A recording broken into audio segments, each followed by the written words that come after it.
Good evening, y'all. I'm out here in the middle of a horse field with 14 horses and ponies that we were put off the farm we were purchasing. I'm an adult with autism, so it was an adult autistic person's horse farm.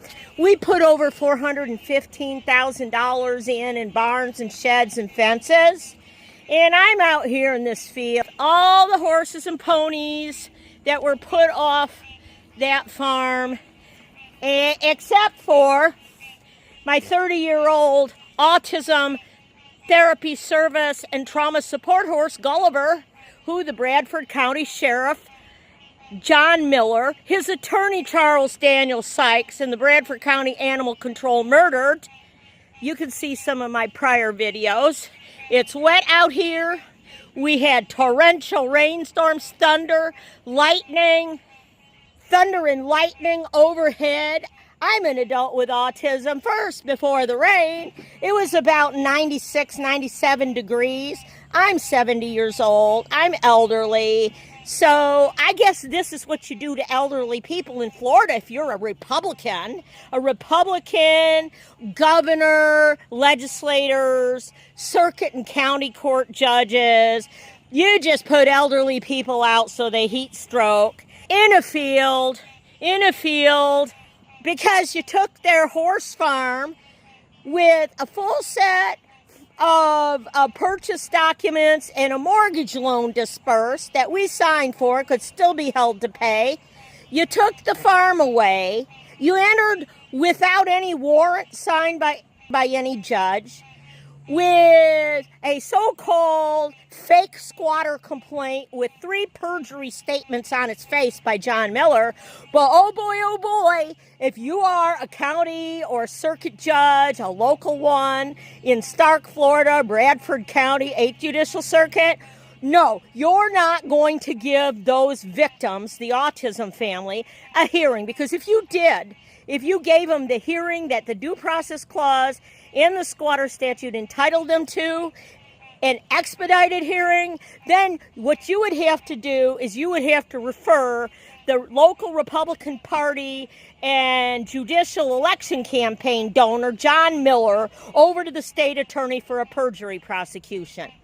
So more of that from the Republican Party. This is just more Trumpism.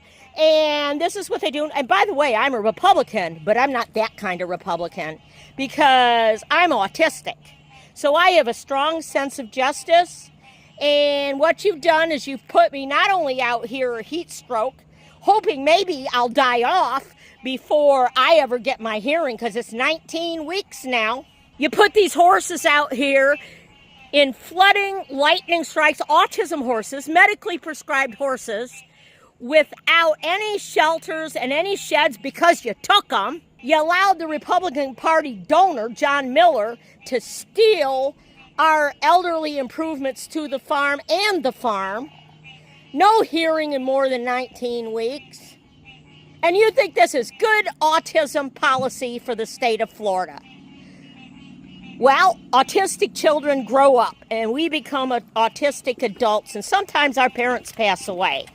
And when our family pays for the adult autism supports under the integration mandate of Olmstead VLC, well, you know, Florida may be litigating that. They don't want the government to have to pay for those supports. But when the family pays for those supports, they are hardworking Americans, and they worked for this. And this is government overreach. And this is everything a good Republican should be and do. And where is our court hearing? And why aren't you turning John Miller over for felony elderly exploitation for the murder of Gulliver? There's only 14 here now because Gulliver was the 15th. He was murdered when they took him over. They starved him for more than 5 days completely without any water. He dehydrated. And then their veterinarian, Jennifer Frank, DMV, did not disclose what they did to me, did not get him IVs and electrolytes to get his gut motility going, And you could see from the photos during the time they had control and custody over them that a cecal volvulus was developing, which I didn't know because it wasn't disclosed to me. And I only saw the pictures, blowing them up in hindsight after he died. And this is the worst trauma you can inflict on an autistic person. And we want our hearing. We deserve to get our hearing. John Miller deserves to go to jail. I'm out here in a lightning storm, and this is how they treat autistic adults in Florida. Well, here's a message for y'all. I'm not letting go, and I'll keep posting what you're putting me through and my autism horses. That's all for tonight, folks. Thank you for watching.